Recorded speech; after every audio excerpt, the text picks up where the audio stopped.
talk a lot about the whites only water fountains, but we don't talk about that component of privilege is that things that are made for the privileged are framed as for everyone, even if it totally excludes them. Bear with me here. I was recently in a bookstore and there was a women's fiction section. There's never a men's fiction section. Why? Because fiction in general is generally written by and for men. Maybe not today. There are increasing women writers. But even as recent as the world's most famous TERF, J.K. Rowling, wrote her name J.K. Rowling because she knew selling a book as a woman is less profitable. Because most men won't read books by women.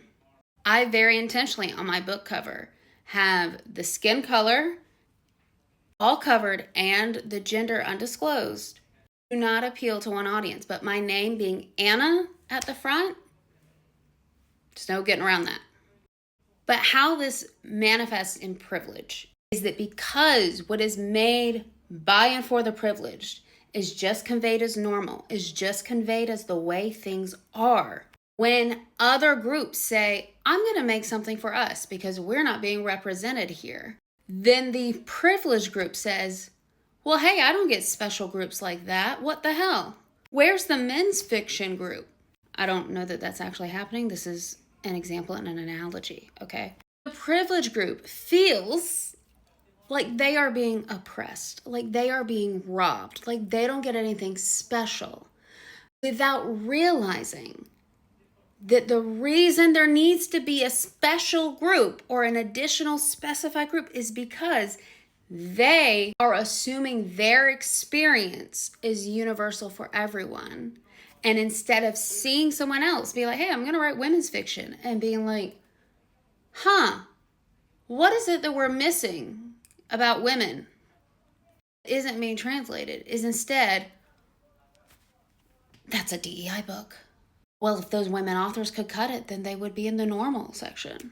Because to have and justify privilege, you have to assume that your experience is like everyone else's, and so for people not to have the same outcomes, the same experiences, then they must be doing something wrong.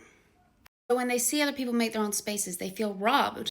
It's because everything that is about them is being forced on everybody else.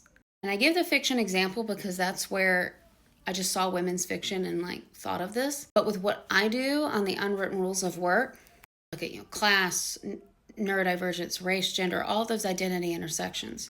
Most of the people at work are not happy in their workplace. It's not made for them. Especially in the last 2 years, there's been all of this push in the States against acknowledging these differences, and that it's discriminatory against anyone to make anything to encourage the growth and development of a certain group.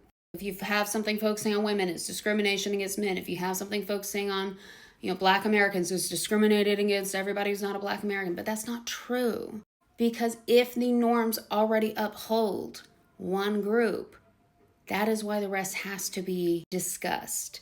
Now, I don't think that, it's been done well, and when you just tack things on as a extra, instead of getting into the base of the culture and the norms on what is it that is really confusing or disrupting for people, that is where you make progress. And that is why in my book I talk about universal design. Because in this mindset of that you're being robbed, that we can't acknowledge difference, is also the mindset of something that benefits one group takes away from me.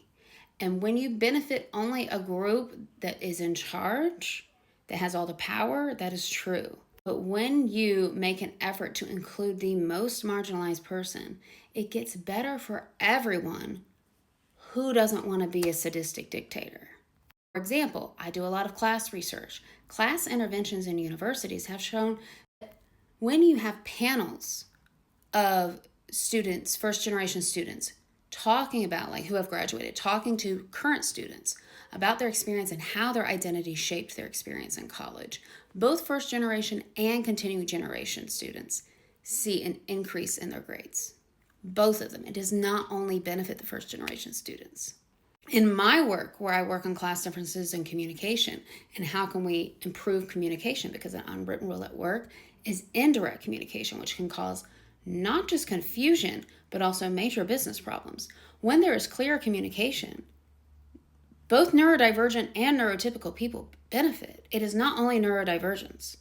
We get stuck in these power games and seeing things as like, nobody cares about me. But when that happens, we have to take these moments to go, is that because my normal is already what's rewarded here? And if that is the case, what can you do to turn the light on for someone else? Who can you mentor? And is everything that is normalized in your organization working? I've never seen a 100% perfect organization. I've seen some really good ones. If this got you thinking, take the quiz on my website. It'll take 2 minutes. Honestly, it'll usually take less, 45 seconds, 2 minutes, depending on what you got going on for people or organizations. And we'll narrow down if you have any of these issues at play with unwritten rules from a class and neurodivergence, race, and gender perspective. There may even be other perspectives that are shaping this that I just haven't researched yet. But the outcomes and the unwritten rules impacting that we can address. And it doesn't just take one group to address. It takes having discussions about what is normalized, what is assumed, and the effect it has, regardless of the intent.